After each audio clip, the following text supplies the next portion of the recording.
Okay, ako po ay nanonood ng isang magandang movie, pero tumigil muna po sandali ako kasi meron po akong gustong sabihin sa inyo. Ito na lang po para mas maintindihan po ninyo, ano, ang tungkol sa Antikristo. Doon sa mga sabi ng sabing, si ganito ang Antikristo, si ganyan, si ganun. Alam niyo po ba ngayon, nadagdagan ng mga kandidato nila? 5 na po ang kandidato ng Antikristo. Kasama po dyan si Netanyahu, isinama nila yung sa Ukraine, yung Antikristo raw yun, tapos yung ano ba ito? Yung ayun, siyempre si Macron. Tapos itong isa pa yung sinasabi nila na tinatanong din sa akin sa vlog ko anong tingin ko doon. Ay, hindi ko po alam kako mga yan. Okay. Ito pong gusto ko pong sabihin po sa inyo. Okay. Itong sinasabi nilang Antikristo raw, itong Macron na sinasabi po nila at saka yung isa, Kushner yata yun. Yan, okay, Kushner. Ito pong mga taong ito, kilala nyo na, di ba? Kilala na sila eh. Kilala niyo na yung mga pangalan. Si Macron, actually, tumingin ako ng video niya. Meron na siyang video, 2011 pa lang, 2012. Meron na eh. Na nag-viral na siya noon eh. Makinig nga kayo mabuti po. Ito pong gusto ko sabihin po sa inyo. Ang Antichrist, magra-rise siya mula sa isang place na hindi natin alam. Ninyo alam. Kasi mararapture na tayo mga Kristyano, hindi na nga natin problema kung tutuusin yung Antikristo na yan. Pero ang Antichrist ay kumbaga sa marami magtataka kasi minimimik niya si Jesus. Mimic means ginagaya. Si Jesus biglang lumabas sa eksena sa Jerusalem. Although may mga few people kilala siya. 'Di ba? Pero hindi po yung katulad nito mga taong ito na ngayon kilala na, famous na eh. 'Di ba? Si Jesus sabi nila, kanino anak yung batang yan? Matalino. 12 anyos pa lang, nakakasagot na sa mga matatanda. Diba? Yung mga tipong ganon. Pero alam nila, bata lang. Nakikipaglaro, nandoon, interesado makinig yung bata. Pero yung bata matalino. Yan po, nakita po nila. Pero hindi nila pinagsuspetsya ng kung ano-ano. Diba? Pero nung nag-umpisa siya ng ministry, doon siya nag-rise, diba? Tandaan niyo mabuti, doon siya nag-rise sa fame. Sa Israel. Ang una niyang dito nung naglilibot na sila ng mga disciples kasi may mga dinadala na may sakit sa kanya. Tapos ang ganda niyang mangaral, kakaiba yung mga preaching ni Lord, di ba? Siya lang may ganung preaching. The best preaching sa lahat. Pag samasamahin mo magagaling na theologians, wala. The best ang preaching ng Lord, ni Jesus. Okay, minimimik ng Antichrist yan. So ang Antichrist po, naniniwala po kung ngayon wala pa siya sa eksena. Wala siya sa eksena. Pag na-rapture na po tayo, bigla siyang darating sa scene. Mag-o-offer siya ng peace treaty. At lahat ng mga binanggit niyong pangalan, Macron, Netanyahu, Kushner, yun ba? Tama ba? Jared? Yun, Jared Kushner. Ano pa iniisip? Well, naka-on na kasi ito kanina, so halangan i-post ko pa.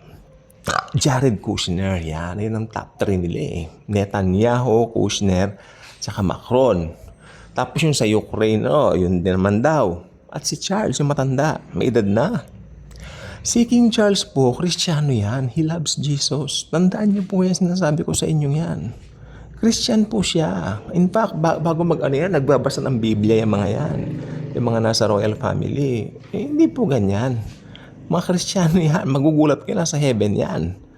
I-rapture ni Jesus. Ganun po yan. So, wala sa mga kandidatong yan, maniwala kayo sa akin. Kasi kapag na-rapture na po tayo, biglang may magra-rise sa fame. Ibig sabihin, hindi siya kilala ng mga tao dati. Sino yan? Yun. Parang si Jesus. Revelation lang sa akin ngayon to, kaya tinigil ko mo yung pinapanood ko. Gagayahin niya si Jesus. Kaya, sino yan? Kaya gano'n. Ayan si Jesus. Ang pangalan Jesus ng Nazaret. Kaya di ba nung si Nathaniel, tinawag siya ng kapatid niya, ito na yung hinihintay natin. Tapos sabi naman ng isa, isa lang yan sa marami na lumabas din. Ayun. Pero iba si Jesus. Yung isa, ito, makinig kayo mabuti. Yung mga maraming lumabas din, ang contemporary ngayon yan, yung mga binangalanan nila. Wala dyan sa mga yan, maniwala kayo. Tawang-tawa ako kanina. Ano ba yan? Nadagdagan na naman yung pinagpipilian nila. Okay? So, ganun po. Ang Antichrist paglabas niya, mamamangha ang maraming tao kasi unang-una ang tanong, sino ba siya? bigla siyang lumabas. Ganun po yan. Bigla siyang lumabas sa scene. Ang talino niya. Ang galing niya. Kasi pag ito po ay someone na kilala na po nila dati, hindi po magra-rise sa fame ng biglang ganun yan. Hindi. Ang usapan po rito, hindi siya kilala noon. Ngayon, church age, hindi siya kilala. Pero sa tribulation, bigla siyang zoom.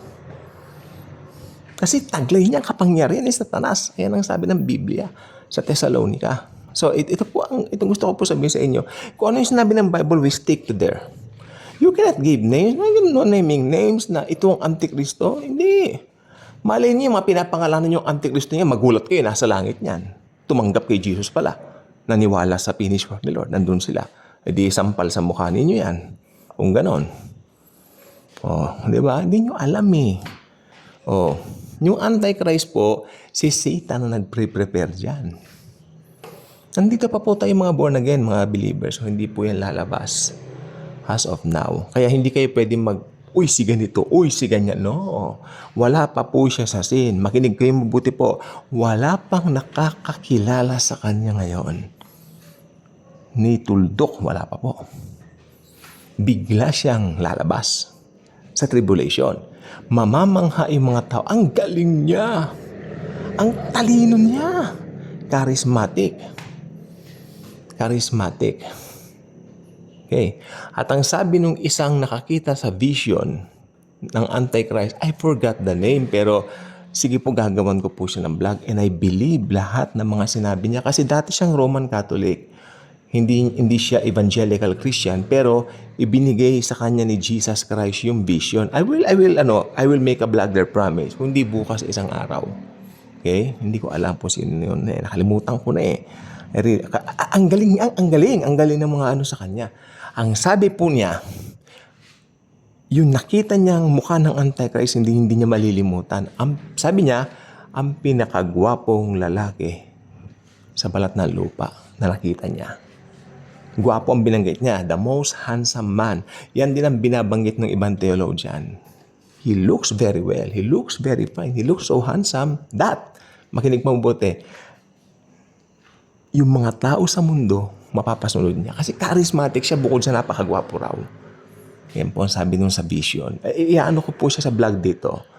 Gagawaan ko po siya. Kasi ano po yun, mahaba po yung yung kanyang testimony. Tinapos ko po lahat. Ang ganda. So, dumating din po sa point nung pinakita sa kanya yung tribulation. Tapos pinakita yung point na na-rapture na yung church. Ang ganda eh. Pinakita ni Lord lahat sa kanya. Then nagtaka siya, nananaginip ako ng ganon. And then may pinagsabihan po siyang isang born again. Bukas ay promise, hanapin ko sa social media. Gagawan natin yung episode dito. Then yung mga panaginip niya, sinabi niya si isang born again. Halos malaglag sa upuan yung isang born again. Hindi ka naman evangelical Christian, katoliko ka. Oo, pero nananaginip ako ng mga ganon. Ang litong-lito ko kanya, merong napakagwapong lalaki. Sabi niya, sa aking panaginip, na lahat ng tao sa mundo, manghang-mangha sa kanya. Kasi bukod sa may itsura siya, napakagwapo, matalino at karismatiko, sabi niya. Nangilabot yung pinagsabihan niya, pastor pala yun. Ha? That's the Antichrist. Ano yun? Kaya yun. Then, ang ginawa sa kanya, maganda rin yung mga panaginip niya kasi talagang tinatawag siya ni Jesus. And then, sinare daw sa kanya yung gospel. Then, ni-receive niya muna si Jesus as Lord and Savior. Nagpabautismo siya. Siyempre, nagligtas po sa kanya yung blood ni Jesus. Yung bautismo po, pagpapakilala sa mundo na saved ka na. Na yun po ay ordinansa lang, hindi nagliligtas yun. Ayun, pinaliwanag niya. Only by believing in Christ, sabi niya, naligtas ako. And then, nung na-save na po siya, binasa niya ang Bible, naintindihan na po niya. Nangilabot po siya. What in the world na ilang taon niya nang napapanaginipan yung mga nakasulat sa Biblia. Ang ganda. So, bukas gagawin ko ng vlog. So, ang Antikristo po, para siyang, sabi niya, parang hindi ka panipaniwala na nabuhay ang ganun tao. Sobra. Kasi ang Antichrist po, opposition din ni Jesus. Si Jesus nung lumabas po dito sa lupa, tignan nyo, kapareho lang siya ng mga ibang Hudyo. Ang standard na height ng mga Jews during nung panahon ni Christ ay 5'4" to 5'5". Mostly, yun lang height ni Jesus. Kaya ang galing po nung, nung isang nagpaliwanag sa akin eh. Si Jesus, sabi niya, kamukha rin niya yung ibang alagad. Sabi niya kasi, tama po itong sabi niya, tingnan mo ang sabi ni Judas, hahalikan ko kung sino siya para siya ang takipin ninyo. Kasi, pwede magkamali yung mga dadakip, hindi ba? Kasi magkakawangis sila eh. Hindi ko sinasabi mga pangit sila. Hindi. Ang mga wangis na mga tao nung araw halos magkakamuka. Wala na po kasi mga pure na Hudyo ngayon. Dahil sa ngayon, after nung AD 70, syempre nagka-watak-watak sila eh. Hindi ba? Tawag dito? Sila po ay nagkalat sa iba't ibang parts ng mundo. So, nalahi-lahian sila. Kaya nung dumating na po yung year ng 1948, na-revive po ang country ng Jerusalem, hinulaan yan, di po ba? So, nagkaroon po ng naibalik ang Jerusalem, ang Israel sa kanyang naging country siyang muli. Di ba? Nahulaan niya ng Bible. Dumating doon yung mga Hudyo, may mga lahi ng iba. May lahing German, Amerikano, iba na. Hindi na po puro. Kaya kung gusto mong tumingin ng ulit-ulitin ko po to, gusto mong tumingin ng purong Hudyo, kung gusto mong magkaroon ka ng idea ano ang itsura ng Panginoong Jesucristo, tumingin ka sa mga Saudi Arabian. Sa mga Iranian, ganyan. 'Di ba? Kasi sila po ang mga Iraqis, yan. Sila po ang mga kapatid talaga ni pangalan ito ni Isaac. Di ba si Ismael? Ayan, ganun po mga itsura po nila. Magkapatid po yan kasi isang tatay nila si Abraham. Ganun pong itsura nila. Parang hindi kayo malito. Okay, so magandang lalaki rin. Siyempre, kita niyo naman mga Saudi Arabian. Di ba? Ganyan po mga mukha nila. Mga puro yan. Ganyan ang mga purong Hudyo nung araw. So mostly si Jesus, kung nakita ka ng isang Saudi Arabian, Iranian, o Iraqi, mostly ganun ang features ng mukha ni Jesus Christ. Okay, pero si Lord Jesus Christ, karpintero yan. Ano yan? Malaki ang katawan niya, built, siya po ay masipag. So, energetic yan. Okay? Yan po itsura ng Panginoong Jesucristo. Pero hindi katulad nung Antichrist na sabi nung nagpaliwanag na lalaki, yung Antichrist daw talagang totally iba yung presentation niya. Daig pa ang Hollywood actor, sabi niya. Daig pa talaga. Talagang bigla ro siyang lumabas sa scene. Yun din nagsabi. Marami nagtaka. Sino siya? Araw ng mga tao. Sabi raw niya, well, nagkakagulo pala kayo. Meron akong solusyon, sabi niya. Tapos, yung mga Hudyo, during that time sa tribulation, ito na ang Mesias natin, sabi niya. Alam niyo kung ba't nila sinabi yun? Dahil pinayagan niya silang itayo yung third temple. Tinulungan pa niya sila. Yan po mangyayari. So, hindi pa kilala ang Antikristo. Kasi paglabas po nun, sa takdang panahon ng Panginoong Jesucristo, ayon sa kanyang salita, ayon sa kanyang kalooban. Mag-subscribe na po kayo sana dito, share the video, share Jesus, His love, His grace. Thank you.